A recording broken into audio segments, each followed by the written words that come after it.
He's Howard Eibach, former copywriter and creative director, and the author of two books on the creative brief. And he's Henry Gomez, an ad agency strategist with 28 years of experience. Together, Henry and I are the Brief Brothers. We love talking about creative briefs, briefing, and advertising.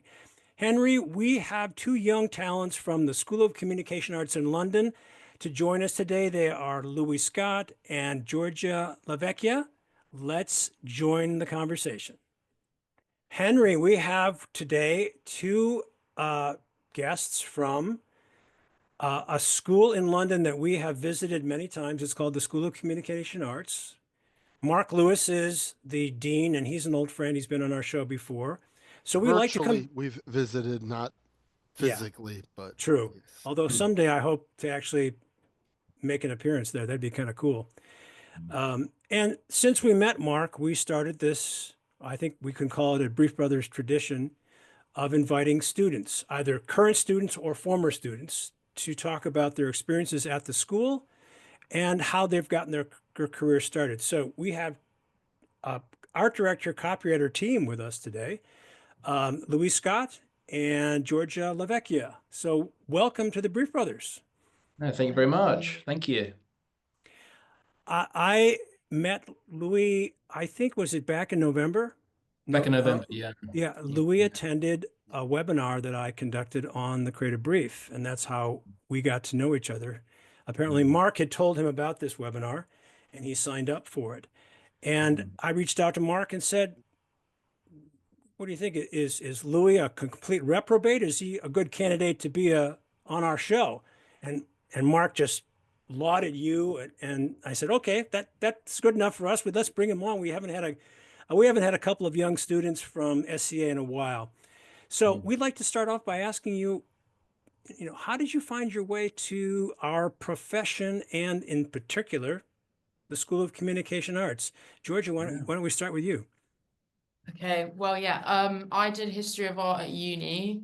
And so naturally coming out of that, I was like, okay, so I either have to work in a commercial gallery or some kind of museum. And I was lucky enough to try both. But I found that in the art world as a whole, it was almost like seen on the outside as like a very creative place, but in reality, when I was in it, it became very financial, kind of businessy. Even in a museum setting, which I was like, it was bizarre because I think with museums, especially now with the climate that we have in the UK, there's not a lot of funding in the cultural sector. They're trying to reach out to more people and communicate and make it a more inclusive space, but there's very little leeway to do that. So within that, I tried to focus on, public programming, which is trying to make museums more accessible. So it was always, again, kind of communicating people and getting people involved. But I'd never really thought of advertising. I think it was like not even, I don't know. I never thought about it. I think the most I had is my mum quoting like Italian ads from the 60s. That's like the only thing that she remembers is like jingles from Italian TV from the 60s. So it was somewhat in my subconscious, but it was never a sector that I knew about, I think, because it is kind of, it's its own little microcosm, if you will. So I was like, I had like a friend whose brother is in advertising and has been for a while. And she was like, oh, you should try this internship kind of vibe that they do at BBH. So I tried to do this barn program that they have, where you have to like, the whole process is bizarre. You have to like answer these ridiculous questions in like a creative way, and then you get invited to like assessment day.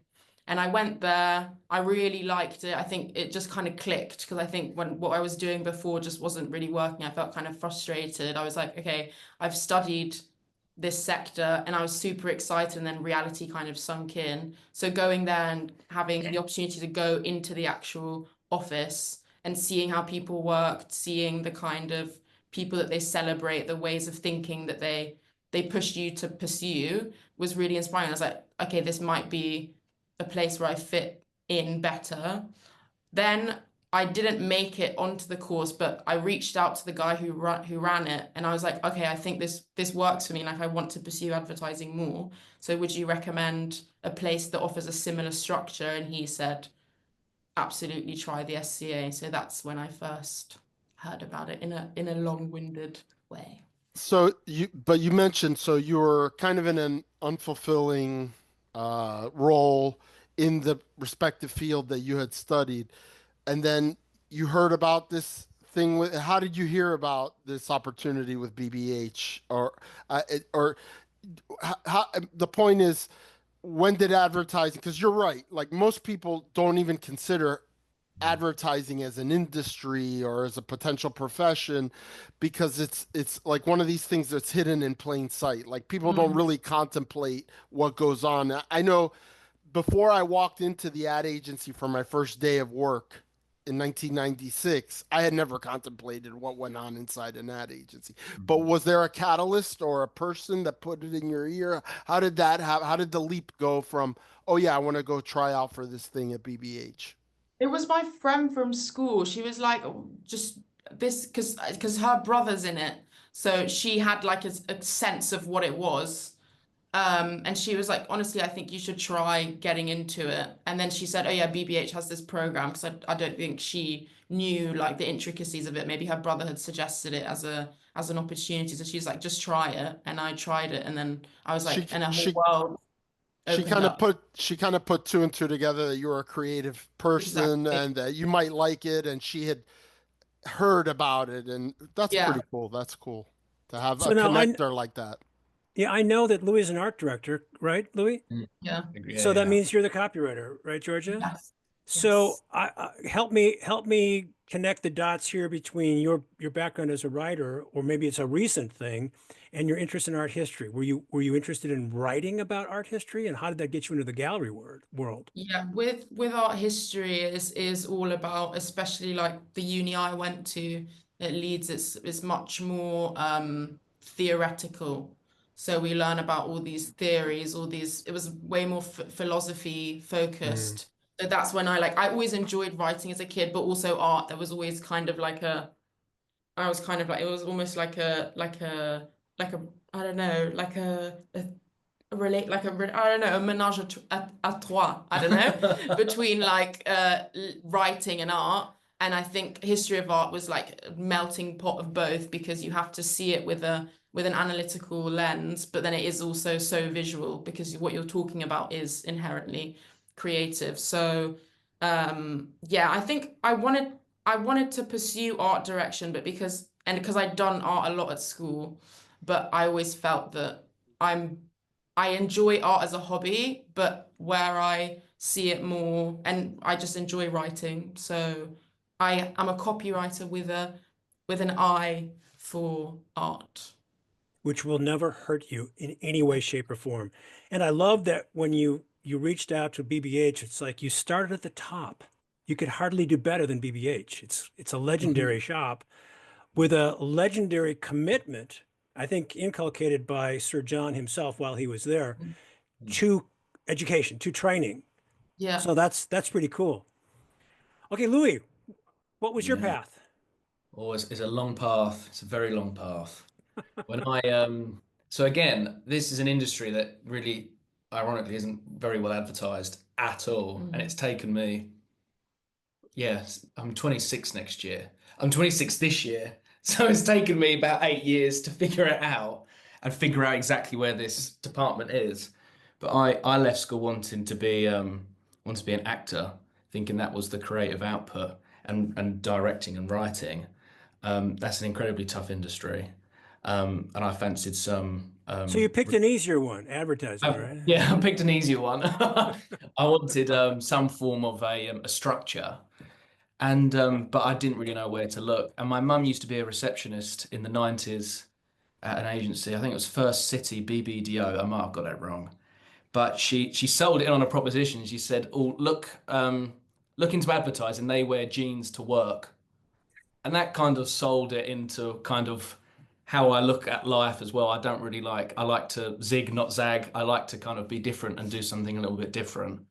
So that kind of sold the industry that sold it to me. And I got on a 2 week work experience at McCann. It's McCann's in America as well, actually. It's quite a it's big Yeah, here. yeah. Yeah, I so I got. believe it was started in the US, but I could Oh, be it was. wrong Oh, about that. yeah, yeah, yeah. But I was at McCann for 2 weeks. I didn't have a clue what I was doing. I didn't have a clue about anything. And then I got an Which means apprenticeship. you probably fit in pretty well. Exactly. I really didn't have a clue. And then I was lucky. I got an apprenticeship at this place called Wavemaker, a media agency. I wanted to work there because it was 4 floors above Ogilvy, and I thought I could floor hop, which isn't the case. And I didn't know what media was. I didn't know the difference between media, advertising, production, branding, nothing. I thought advertising was thousands of people sitting in a room coming up with ideas. It's not. To all the listeners out there, it's much more convoluted than that. And I was at Wavemaker for 2 years during COVID, so that delayed my kind of movements. And then I went into production for 6 months, realized I'd messed up and didn't enjoy that. So then I left production. Then I went back into media, which I never really enjoyed. And then I went as at a manager level and with a couple of intense clients. One was Pepsi. So it was a big experience. It was a big job. Um, but I really wasn't very happy and I really didn't enjoy what I was doing. I didn't know where this kind of answer was to this question I was burning of where I can do creative work. I thought it was graphic design. So I did graphic design for a while. So I've kind of done everything other than this job. And I always knew about the SCA, but again, I didn't know what the SCA entailed. I didn't know if it was like the difference between design or advertising. And I remember one day, it was last year, I was on a murder mystery tour in London. It's like an Orient Express themed murder mystery tour. And I saw Mark and his wife walk through the carriage. And I knew who he was as I knew about this school. I was like, oh, that's a sign. That's a sign. And I still didn't apply it that year. And then the year after, um, some big, not big life changes happened, but I think it was a midlife crisis at 25 or 24. And I thought, I don't want to blink and be 32 or 33 in media. Let's do this now. And then I came here, and all the answers have been answered. All the questions have been answered. So I'm very chuffed. Well, there's kind of a, I don't know if we call it a saying or a belief or a way of thinking that I think kind of summarizes what happened to you, and it happened to me too. And I say it this way. I came across an interview decades ago in my hometown on the radio. I was listening to the host of this radio show interview a musician who just released an album, but it was his first album in a decade. He'd been absent from the music industry for a decade. And the interviewer said, how did you know that you'd ever even have another album? What did you do? How did you feel about the last 10 years? He said, I didn't worry about that. I didn't Mm. believe that it wasn't that I was wasting time. I was working up to something. Yeah, yeah. I So guess it's this lament that I'm hearing from you saying I made this wrong term, I didn't know what I was just like, no, this is all part of the plan. You couldn't exactly. have done it any sooner because you wouldn't have been ready. Yeah, And a recurring theme with a lot of our guests, and a lot of them really high profile, you know, people that have had stellar careers, celebrated creatives, is that it took them a while to find their path and find advertising because of what we talked about earlier. It's not like something that you necessarily as a kid say, "Oh, I want to be in advertising. I want to be an art director or a copywriter." It's not the kind of thing that's put in front of you as a child and you aspire to. It's kind of something like you realize, I don't fit in over here, I don't fit in over there, where do I fit in? That's kind of I started actually in the furthest thing from advertising, which was as an assistant manager trainee in a 114,000 square foot Walmart store out of college.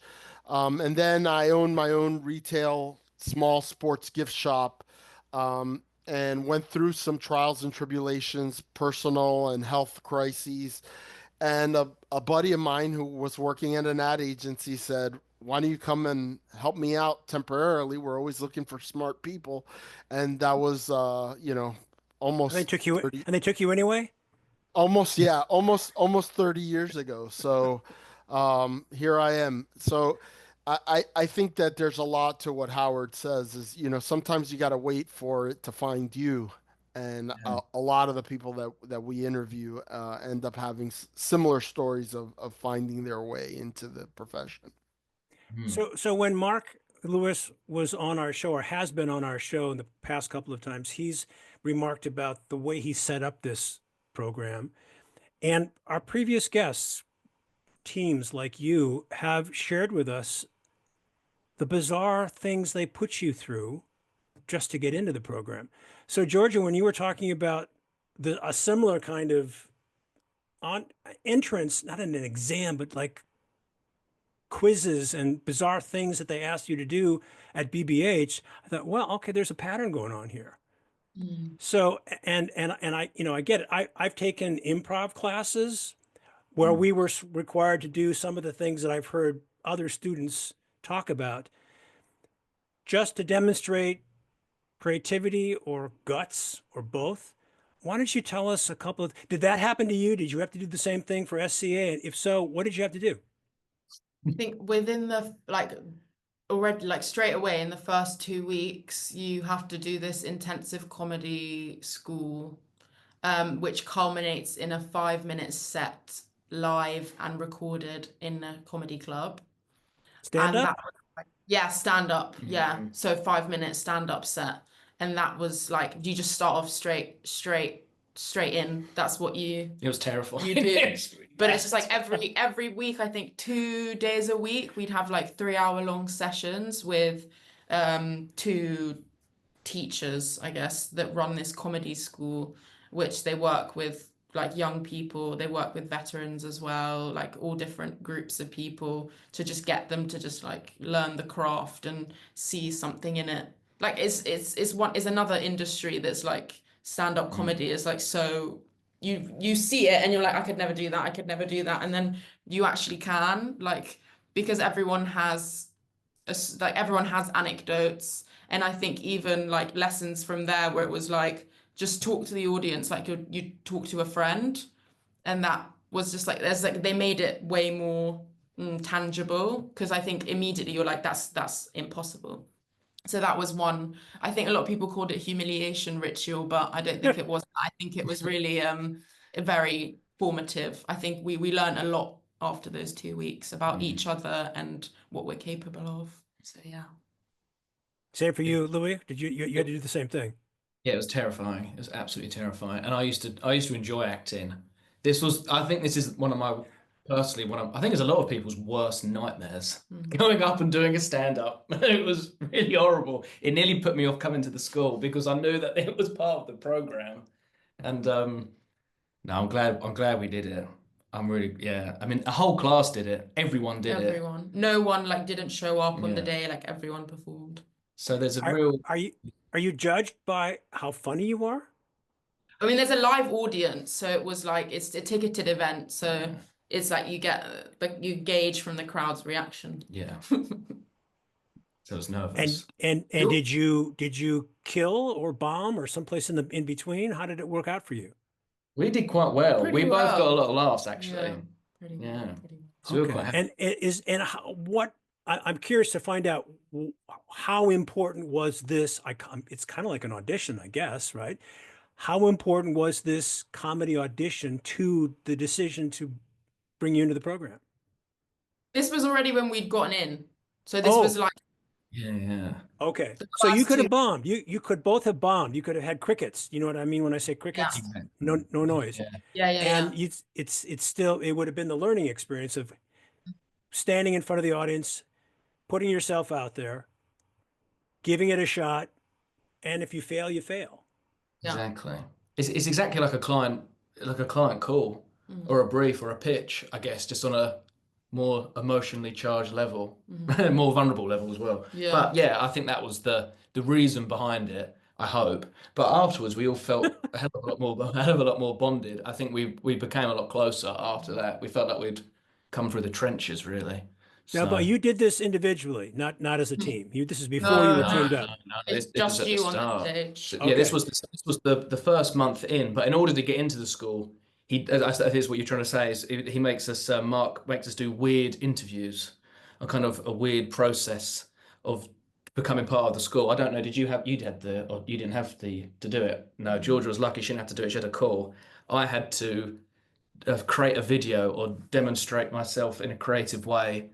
Just I think express myself creatively. So I decided to eat eight bananas in under a minute because apparently there was a story that if you ate more than 7 or so bananas, you could die from potassium poisoning. And my reason behind it was I'm willing to die for this industry because I was quite hell-bent at this point. So I Okay, downed. well, Yeah, so well, I recall one of our previous SCA guests, and I forget her name, but she said she had to get up and she played the trumpet, and she didn't know how to play a trumpet, but she did it Oh, anyway, yeah, right? So I mean, is that what you mean by you had to demonstrate some kind of creative craziness? exactly. Yeah. Okay, can you point to an experience that you've had since your initial ritual getting in and doing the stand-up? Can you point back to that as something that you've done since then where that experience really helped you? Either I one, think either the stand-up or doing this crazy thing that you had to do as an audition. Can you point to one or the other that you've drawn on to help you do something since you've been in the program? I think in regards to me, I think taking risks or having a bit of guts.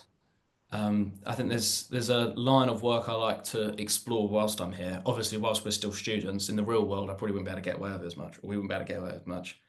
But it's just kind of swinging big and seeing what lands. And I think it's the exact same as comedy, seeing what people in the room like.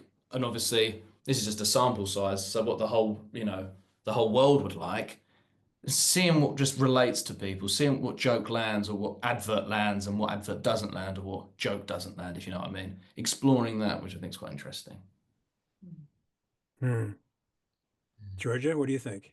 I think I think it's about bringing yourself into everything you do, because I think especially with comedy and also like what the students are asked to do during the application process, it's a true it's like you're you, like you have to be yourself and you have to speak from experience and like draw upon what makes you unique, because at the end of the day, like people are buying into humans are buying into other humans, like you're speaking to a human being.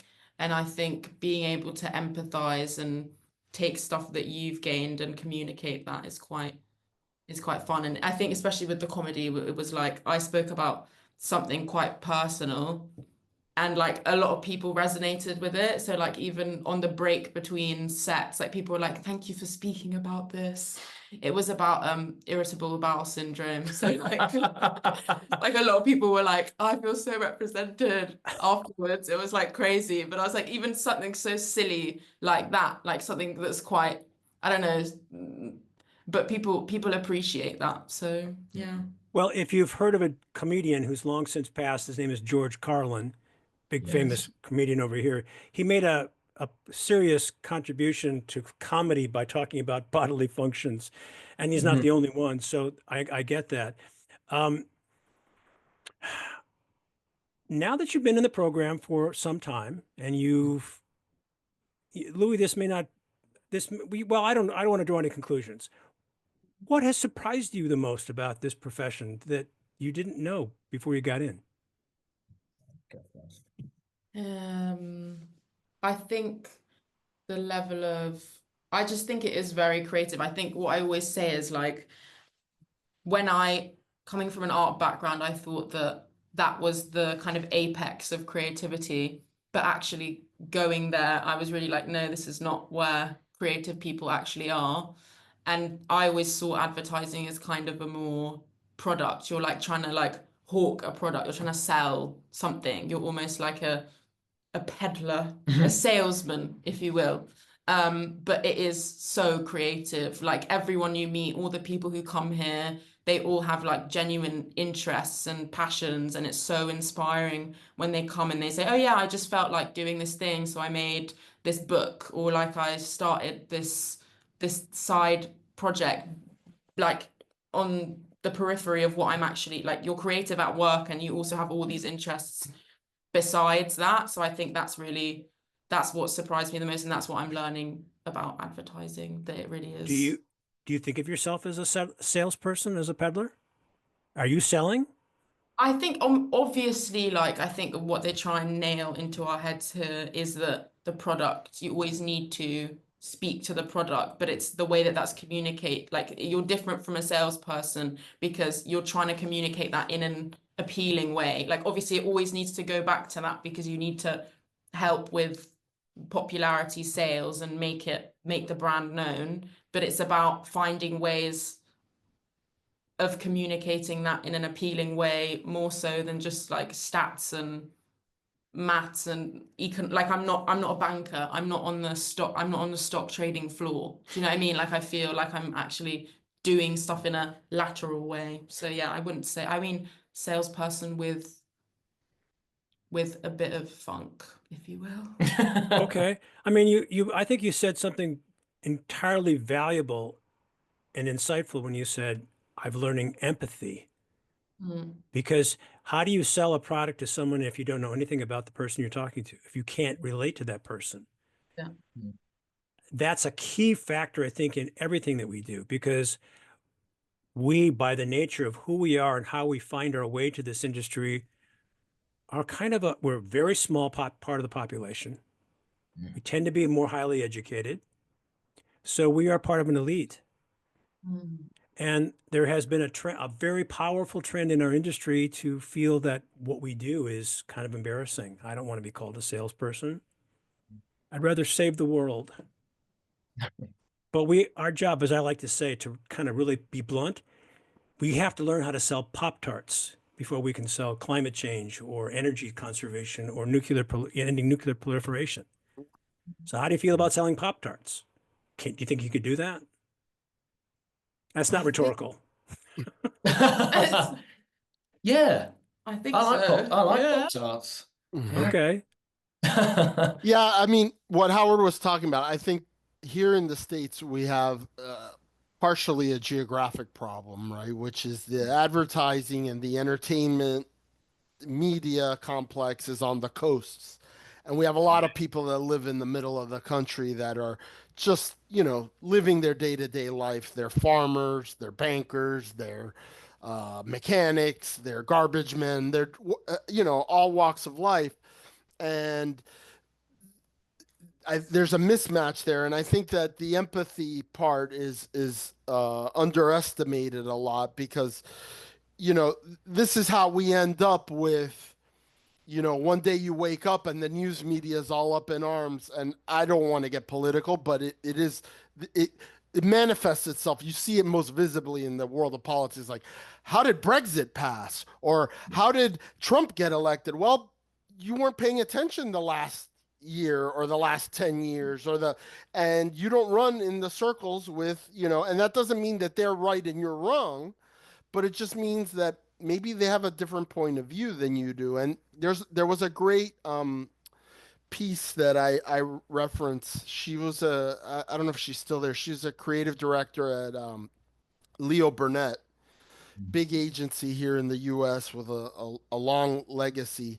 And now this woman creative director is very accomplished at the top of her career, but she talks about early in her career one of the assignments that she failed at, and she looks back on it and sees it as a very constructive learning episode for herself. And it was they had as a client I think it was always maxi pads, so uh, menstrual uh, products. And she said, I couldn't sympathize with a target because I was a tampon woman and I thought, these women are weak and they're blah, blah, blah. And like she had like all this whole thing and she failed in the assignment. And her boss, I think, I want to say the boss was a man, ended up, coming up with the creative that saved the day and whatever. And he told her that her work was shit and then she realized that her whole problem was just lack of empathy. And it's like, we don't have to be these people, but we have to try to understand them. You can't have contempt for the people that you're trying to sell too. And I think that that's a great, and to me, it was a funny, when I read it, it was really funny because I work with a guy who also worked at Leo Burnett and also had to do an assignment for Always at one time. And he and the strategist were men. And he said the only way that we could think of to empathize was to wear pads on the most sensitive part of our body that we could think of, which was our inner thigh. And we would change them every 4 hours.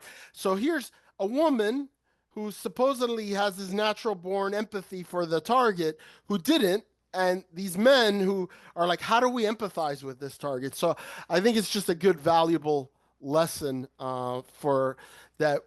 We need to step out of our easily engaged in contempt for things that we don't understand or that we don't want to understand. 100%. So, Louis, what would you point to? How would you answer the question of what has surprised me since I've been in the program now that I didn't know about or didn't think about before I got into the program about our industry? Oh, I want to say how hard it is, but I know it's such an easy question. I knew it was hard before.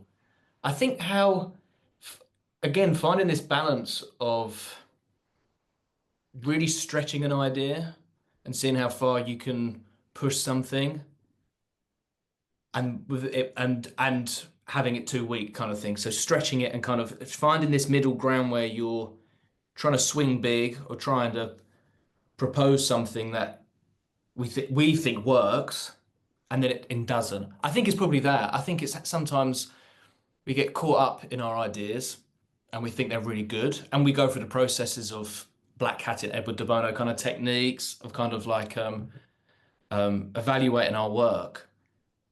I think essentially it's just how subjective it is. And I think it's about, again, kind of landing these kind of messages and seeing what sticks and what doesn't. So akin to kind of that comedy set I was saying, I think I kind of got my eyes wide open, seeing what resonates with people in the class, what resonates with clients, what resonates with agencies. I think that's the trickiest part. It's such an emotional. For example, my nan hates lavender. She hates the smell of lavender. She's 90 and she hates the smell of lavender because during World War II, she was evacuated from London and she smelt the smell of lavender and hates it from when she was evacuated. So if I made an advert and I said, oh, it's a, I don't know, lavender flavored advert, I don't know, something like that, she would personally hate it, but I might like it. I think it's finding that balance. I think that's the tricky part. You know, I guess in media, if you deliver results that convert well on an Excel sheet, you can't really argue with that. Whereas this is a little bit different and it's interesting. And there's so many rules. There's so many rules to advertisement. And then there's so many adverts that break those rules that have done well. So I think it's about, yeah, I think it's hard to put it into words. It's about finding this gut reaction or this gut instinct. And I think it's hard. It's exciting. It's a big mountain to climb. Sorry for a massive waffly answer from me. But No, that's a good answer. So here's another one. Which do you find hard? Now, I'm going to ask this as a team because you are a team now. You concept together. I remember when I first started in the industry back in the 1980s, a long, long time ago, I struggled with this concept of coming up with a concept. I didn't quite grasp what it meant to have a concept. And then one day I had an assignment and I wrote down a line and I said, okay, now I get it. It was not a very good line. I was really proud of it at the time. But looking back on it now, I cringe because it was bad, but it was my first successful. I broke through that barrier that went from that's just a factual statement to no, there's an idea here. It wasn't a very good idea, but it was an idea. And once I realized, oh, that's how it works. Because no one taught me how to do it. I didn't have the benefit of a class or a school like you have now. I was just out there in the world doing it. But once I made that crash through, it just opened up an entire world for me. Now I get it. Okay, so here's my question to both of you. Which do you find harder? Coming up with ideas or selling them? Probably selling them, I think. Agreed, yeah. I think, yeah, it's like, because we really enjoy the process. And I think this school really teaches you like throws so many different processes and ways to go about research and coming up with an idea, and then it's up to you to like work out the chemistry or the alchemy almost of how then you sell it. Like how it's because they talk about communicating, like we have like whips, which is like where you show your work in process and progress, excuse me. And they're always like, you need to make sure this is communicating, like there's a difference between it communicating what you think it is and what it actually is saying. So finding the balance with that, I think, is something that we need to work on, because it's always going to be, it's going to be viewed by people not in the team. So it needs to tick the boxes, like with all the eyes that see it. They need to be able to, obviously they can interpret it, because interpretation is like is another thing, but they need to understand what it is, the core of what you're trying to convey. No, agreed. What, go ahead, Louie. Do you want to add to that? I was just saying, I think it's the execution part as well. We have since since coming back from Christmas, we have spent a lot of time doing a lot of researching into briefs and really picking apart briefs. And that process is really good. It feels like we form some concrete foundations down to when we metaphorically start fishing for ideas. But sometimes we have such a great idea, and we just presented an idea that was so insane, and like it was just like it's never really been done before. It's about selling it. It's about following it through from inception to delivery. Yeah. And I think that is we're constantly learning, and we're very open with each other and aware of how our process is going, which is really exciting. But it's just that is the part that I think is quite interesting. Exactly. It's the selling it part. It's selling it to a client who turn around and go, "That sounds insane," but then it might work. Well, you have to start with the creative director first, right? So if someone in your class serves as the creative director, is that Mark, or is there someone else in your class who plays the role? It's Or the mentor. is it all your fellow colleagues? It's mainly like mentor meetings. So we have a network of mentors that we're incentivized to go and see, like as we go through the process, to just get it okayed, and then they say, oh, okay, I like where this is going, but I think you maybe should focus on this or forget about that, or like explore this further. So throughout, we're never really alone. We have someone, like touch points that we can speak to, which I think is why the ideation process is so fun, because we have like such an amazing faculty that can help us, that come from all different parts of the industry. And it's just then, because they always, like with a lot of the ideas that we've presented, they like the concept, they like the main, like where we're going, because the insight is always sound, like every time, because we've decided that we like the research part, and we like really dig and dig and dig, and then we come up with a very valid insight, and then maybe along the way we do it a disservice, because it's like it's not getting communicated, it doesn't land necessarily, but then the feedback is always like, we like this, you just need to like work on that. So I think that's where we need to develop more skills along the way, but it's still early, and I think being gentle with ourselves at this stage, because at the end we are students and this is all a process. But the fact that we enjoy coming up, like the creative part, is very good. When I talk to creatives, I ask them, what part of the brief do you look at first? I mean, it's not like we stop and only read one part of it. We read the whole brief. But I said, what draws your attention first? A lot of creatives will tell me, I go right for the proposition, or whatever there's a lot of different terms used to describe the single-minded proposition, the unique selling proposition, although there's some out there who argue those two terms are entirely different. I kind of swap them out. The one key thing, whatever it happens to be. Say some creatives tell me, that's where I start. I look there first. I mean, even Sir John Haggerty says that's where he starts. And if I'm not happy with the brief, with the proposition, I'm not happy with the brief. Other creatives tell me, if the brief has an actual question, what is the insight? If it's not just built into the answers, there's a separate box that says this is the insight. Some creatives say, well, that's where I look first. Do you have a preference? I mean, some briefs we've had the SMP has been given to us. Sometimes the SMP you're not. I mean, again, we're still so early on, and since reading your book as well, we're starting to understand SMPs a hell of a lot more. But sometimes, sorry, we get these SMPs on briefs, and you can't really play with it. You can't really, get into a ring and have a little spar and see how it works. It doesn't.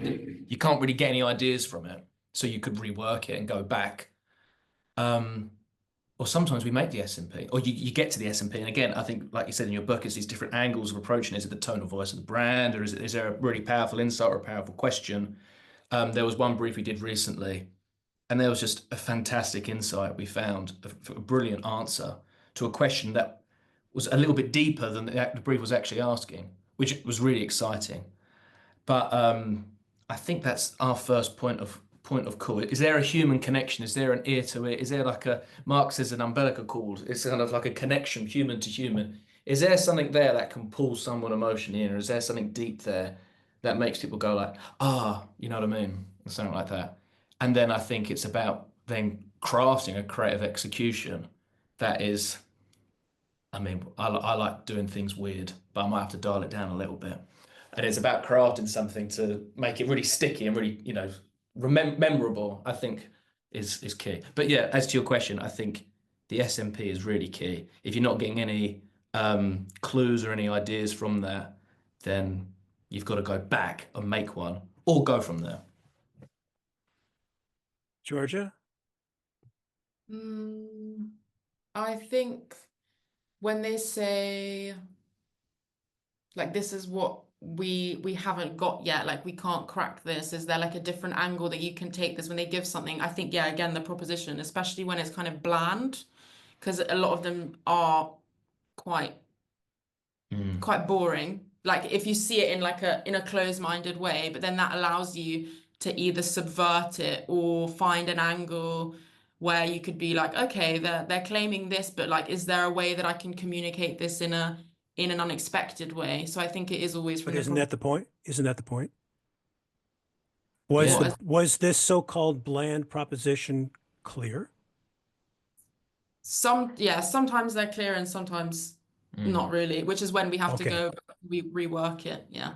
Yeah, there's a difference. If it's bland and not clear, I like to cite a brief for a business-to-business client that produced work that won a gold lion at Cannes last June. So actually, it's just a little over a year, 6 months ago, for a media buying company in Spain,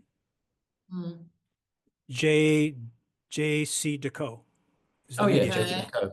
La Vecchia. Yeah. And they discovered that it's an out of home. Their out of home sales were doing just fine, except for the subway in Madrid. So it's as if people got stupid when they took 20 steps down underground and thought that the underground advertising wasn't going to work. Sales had dropped something like 7%. That was the problem that faced the agency, and I forget who the agency was. But the brief's proposition was 4 words, and one of them was an adverb, so you could have actually made it 3 words. But it was boring as hell. It was just said, Subway advertising works. Subway advertising works. Nothing inspiring about that. But it was crystal clear. Crystal clear.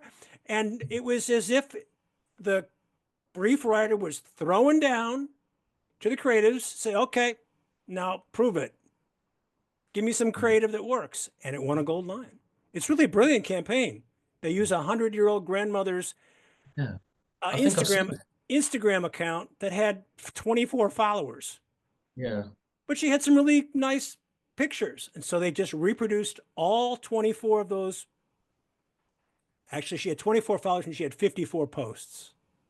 So they reproduced all 54 of her posts and stuck them, made them gigantic and poster size and put them in all the blank holders in the underground in Madrid. and just sat back and waited. And it went viral. People were taking pictures of it saying, who is this grandma? She's 100 years old. Maria Prieta is her name. Yeah, yeah. No, I think And I've it seen. was, yeah, it was so wonderful because the creatives said, all right, that's what we got to work with.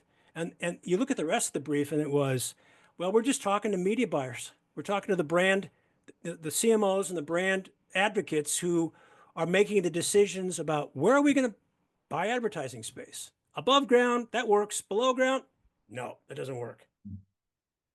And it was a brilliant campaign. I don't know how they sold it.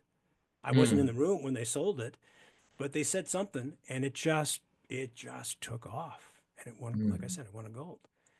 So, No, very smart. you know, it clear. Henry says this over and over and over again, and I've taken it to heart. The absolute objective, minimum objective, got to be clear. We aim for inspiring. Of course, we want to inspire, but if it ain't clear, man, your job is going to be that much harder. Exactly. I And mean, we've go ahead. oh, sorry. Sorry. We have a mentor here, and it's similar to something you said in your book. He calls it like an elevator pitch. You have 5 seconds to shout it into someone who's about to go into an elevator down the stairs. And sometimes when we write SMPs and they don't work, he demonstrates it out loud and shouts like he's talking to us on a lift. And then when you say it out loud, it doesn't work. The SMP doesn't work because it's too Yeah. long. My analogy was what I call the Times Square analogy. You know what Times Square is in New York? Well, imagine it's 11 o'clock on a Saturday night after all the shows have gotten out, and you are the creative, and our target audience is on the other side. You're on one side of Times Square, and your target audience is on the other side of Times Square. In this madness, do you have enough energy to yell 5 words across that noise? It might only be 3. Exactly. So Exactly. it's the same. How do you guys work together as a team? Oh, well, we both get investigating. We put our Sherlock Holmes hats on when we first start. I mean, this is our 3rd full week of working with each other. We took on a lot of work this week. I mean, to dial it back a little bit because we took on we took on more than what the class asked us to do. But we really investigate. We both really investigated. I pulled apart an SMP and tried to find an idea that did it justice, and also went further into the product. Georgia found a fantastic insight on an A6 brief, running brand A6 brief, and then we came together, and that's when we start playing tennis almost back and forth. And we have a deck of cards from a music producer called Brian Eno. He did a lot of production for David Bowie, for U2, Talking Heads, good band. Yeah. He's a pretty cool guy, and he has these deck of cards called Oblique Strategies, and they're kind of creative prompts and questions. So just to try to trigger that different way of thinking, and we got them out as well, and we kind of asked ourselves these questions similar to this. Yeah, you've heard of that? Yeah, we talked to him. He was a guest on our show a while ago. Yeah, which Anything really that helps. works. Yeah. Yeah. Now, how much time would you say you spend together batting around ideas, and how much time do you spend apart? I think we spend more time together, batting around ideas, and then when it comes to the crunch of, we had to make 2 videos for, we had to make a video for one of our briefs. That's when my art direction hat comes on, and I'm crafting on Premiere Pro and making the video, and Georgia's helping write the script and the structure and the narrative of how it flows. But most of the time we're kind of we're playing tennis, we're playing creative tennis, and When I seeing. was a working creative, I had 2 art director partners, both of whom were named Marcia. Oh, cool. Spelled the same way too. So I just kind of refer to my art director as Marcia, because for 10, 15 years of my 26-year career, I had the same. I always called my art director partner my BS detector, my bullshit detector. I would never show anyone an idea that she didn't approve. I'd tried it before. I'd sometimes get pissed at her and say, no, this is a good idea. And I'd take it to the creative director, or I'd take it to somebody else, and they'd say, this idea sucks. What are you talking about? And so I started to listen to what she had to say. how does that work with you? Are you each other's BS detectors? Yeah, I think I we're think start. so. Yeah, we're starting to get into rhythm as well. Georgia holds me back. Sometimes I can go a little bit too crazy with ideas, and Georgia, or too obsessional, and be like, right, and Georgia's like, right, come back, which is nice. There's a good Do you, balance. Georgia, do you know when not to pull him back? Has he ever gone too far for good reason? I think so. I think he has like I just think sometimes you have to like let him cook, as they say. I think when he gets into like a rabbit hole, it's like you see and then you assess whether this is going anywhere or not. Because I think like stopping straight away before I don't know. I think you have to allow someone to get to a point and then put your foot down. I think if you're killing stuff early on, it's quite it stunts everything. If you allow and then you're like, okay, it's getting a bit. You can see, you can assess. You get to a point where you assess. So I think there is like a creativity and a passion there that I think is very inspiring. So like we both get excited about stuff and then maybe we take a step too far, maybe it veers off the brief, or like we get too obsessional with like something quite small and insignificant, and then you reel it back because you just see that it's not it's kind of it's a dead end. It's potentially a dead end. Obviously I don't allow it like most I hope I don't allow it to get to a dead end and I stop it before, but How long I have you think been partnered together now? 3 weeks. 3 weeks. Yeah, 3 weeks. Come up to a month actually. Yeah. Yeah. How long does it, I mean, was this, it's, you guys are talking as if you've been partnered for a lot longer than three They're on their weeks. honeymoon still. True, true. That's absolutely true. But there is this simpatico that's clearly coming through. How long did it take you guys to click? I think I saw Georgia obviously in different teams because how the school works is you obviously there's 26 people. You get given 1 week briefs or 2 weeks briefs, and you work with different people. And I had a kind of a certain standard of level of work I wanted to achieve. Because we're both incredibly passionate about this industry. We both have a high bar, which is a really valuable asset because we're trying to aim big. And I could see a lot of raw talent with Georgia throughout the whole process of the year. So I was kind of like a football scout, just kind of having my eye on Georgia. And it's a really tense atmosphere because it's kind of God, that Love Island's not really a big show in America. The That's Bachelor? The I don't know. Bachelor. I don't know what it's kind of like. It's like a very odd game show where you couple up with people. And if you sense someone coupling up with someone else, you get nervous and it's all quite Shakespearean. Mm. So I made my move and got Georgia effectively. So I was really chuffed.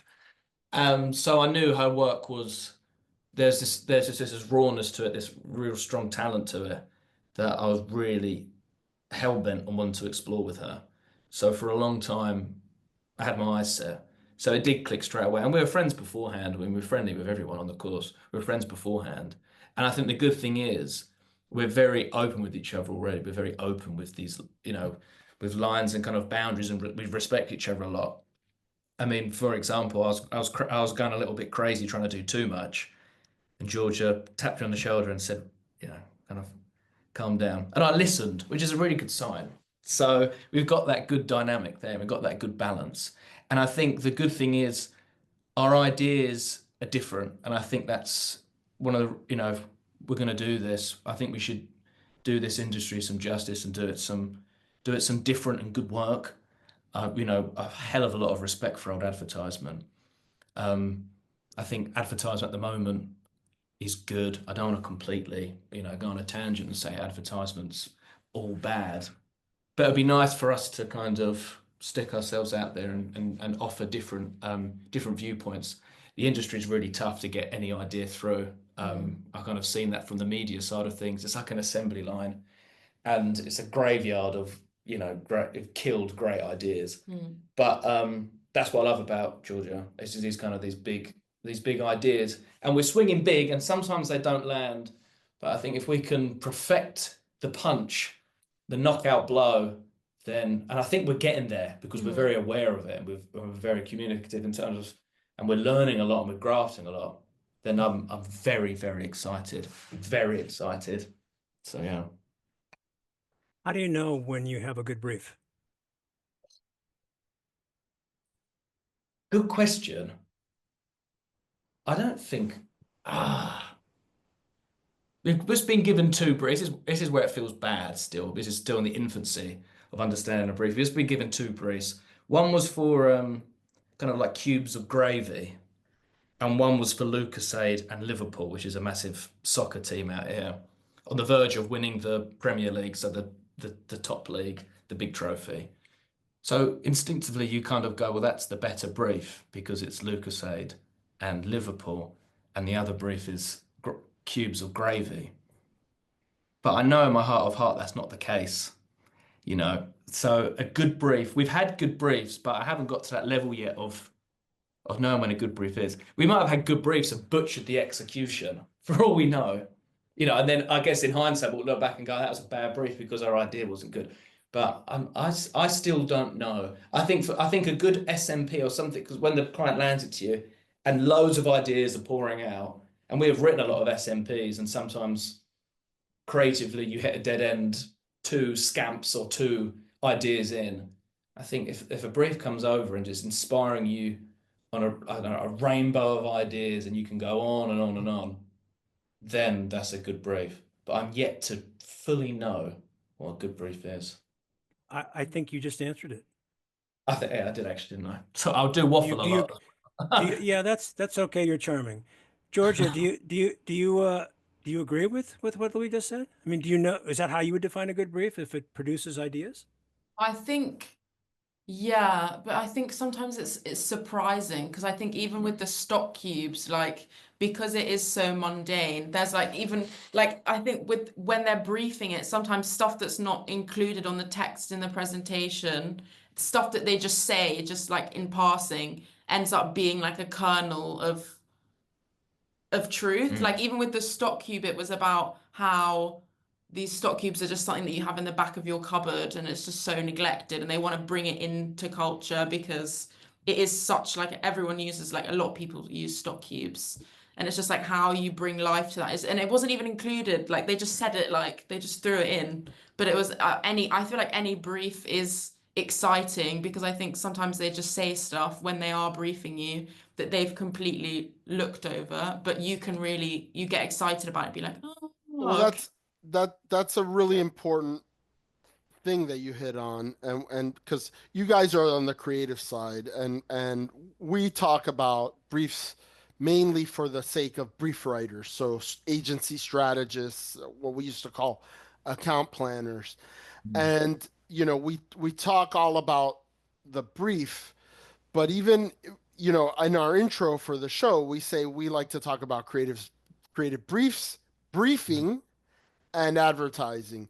And so the briefing itself is more important than the brief, really. Like the briefing is where you unveil this document and you talk about the document, but it's the ideas communicated in that meeting that are the most important thing. And to your point, it's not always the single-minded proposition or the target description. It can be an observation. It could be a thought starter. It could be something that's said in passing because this brief writer has had to take in a lot of information and whittle it down to what the most important things are, and then has kind of had to become an instant expert on the subject, right? And so that brief writer who's giving the briefing is like your conduit to all of the numbers and all the stuff that they're holding back from you because they know that's not going to help you as a creative, but that they had to kind of parse through and really look at in order to form some sort of point of view on the assignment. So mm. I think it's good advice for creatives to, when you go into a briefing, not just grab the piece of paper, look for the single-minded proposition, and then go into your, you know, have that conversation, like really make that dialogue, because within that communication, a lot of times is where ideas are born. Mm. And I think Henry's point makes a good next question. You've only had a couple of briefs so far, as if I heard you correctly. Do you recall between those couple or two or three briefings of the Mm. brief, which one or more was the best of the briefings and what made it good? I think I really remember we had one where we were given the option of doing, I think it was Cadbury's, Walker's, and Muller. And because I like when they bring both the creative to the briefing and someone in strategy or accounts, because you get both sides. And I think with the Walkers, just him speaking about the history, the heritage of the brand, it's our version of Lay's Walkers.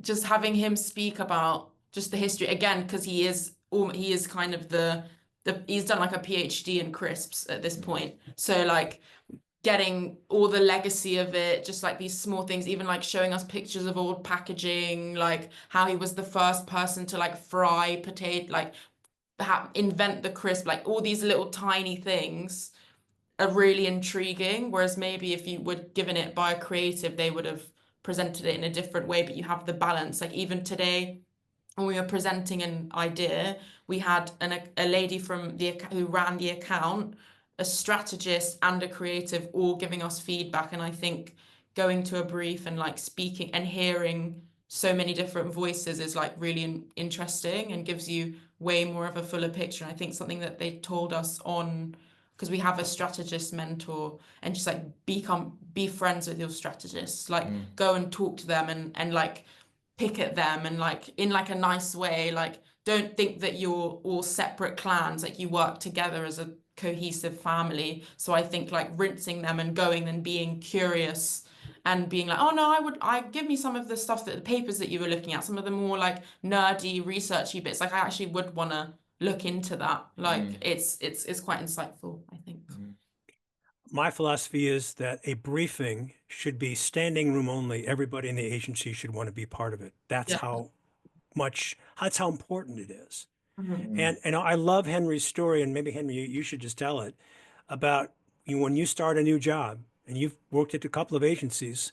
One of the first things you do is you reach out to the creative director and start to build a relationship, because you want the creatives to feel comfortable coming to you with questions or sharing early ideas to get a sense of, am I going in the right direction? Yeah, the point is historically, right there, unfortunately, these silos are built up within agencies, right? And a lot of times, the creatives feel like the account team doesn't have their back, doesn't want to sell in the provocative ideas, doesn't want to risk offending a client. And then sometimes they might see the strategists as being an extension of the account team, and that can be true in some agencies. That can also have been true in the experience of some of these creatives. Because what I say is, just like there are good creatives and there are bad creatives, there are good strategists and there are bad strategists. And just because you had a bad experience with a strategist or you have worked with strategists that weren't great doesn't mean that the next strategist that walks into your office is going to be a bad strategist or so I recognize that so I immediately like my first job one for me when I start at a new agency, and I've worked at 6 agencies in my career, is to win over the creatives, to win over the creative director, but not only the creative director, the rank and file creatives that are doing the work. And what I mean by winning them over is make them understand that I'm on their side, that I want to sell the best, most provocative, most viral, most celebrated idea that we can, and that I'm gonna do everything within my power to do that. And it's easy to promise, and it's hard to deliver. But you have to come in and set the tone right away and let them know that your goals are aligned with their goals and that you are going to be independent as a strategist, and not necessarily just repeating what the client might say or what the account team might say. And it takes, it takes time and practice to do it. I had to self-teach as a strategist, but I was fortunate that I worked at small agencies early on, so I got to work in a lot of different capacities in the agency. So I really always respected the work of the creative. You have to have, we were talking about empathy earlier. Until you're faced with a blank sheet of paper and a brief and are responsible for developing an idea, you can't empathize with what a creative has to go through. So that's my tip to strategists is try to win over the creatives. And my tip to creatives is um, accept the gestures of goodwill from your strategist to try to ingratiate themselves with you at face value and accept them, because a, a team of creatives that has a really good working relationship with a strategist is always going to be better than a team that's just fighting against strategy or accounts, etc. It can be a really magical thing when strategists and creatives are on the same page. Yeah, no, agreed. Yeah, well said. Well said, Henry. To wrap up, let me ask each of you, you've been in the program a little while, you're still pretty fresh in it. What do Mm. you see for yourselves in the next year or two? Cool. A job. I think I know some few people in the industry and we're going to get out networking. And I think we're excited to sell ourselves and to kind of sell our portfolio. And yeah, I think as simple as it sounds, the aim is to get in. I think because it's such a hard industry to find. It's such a hard area of the industry to find, and it's hard to get in it. And I've tried to get in it without education, without the SCA, and you can't. Um, so that's the mission. I feel that's the mission in a year. So that'd be great. Um, in a year, I think exploring what it is that I want, exploring the craft a bit more, what kind of and like in selling yourself what you have to sell, like what it is that makes you you, I think, and communicating that in a nice way, obviously with the final aim to be like working somewhere that kind of it's like it's compatible with what you have to offer. I think that's the main thing, is being fulfilled in a space that values you and chose you because of you and like your work. I think that's what I'd want, is just working that out and finding somewhere that celebrates that and wants to fuel that. Well, Louie and Georgia, we will reach out to you again at some point in time, because this is what we want to do and have done with some of our past younger emerging professionals, to see how your career is evolving. But in the meantime, thank you for joining Henry and me. It was great talking to you. Thank you. Thank Thank you you for very having much. us. Thank you. Good stuff, Henry. Good stuff, Howard. He's Henry Gomez. He's Howard Eibach. Together, we're the Brief Brothers. Till next time, bye bye. Bye.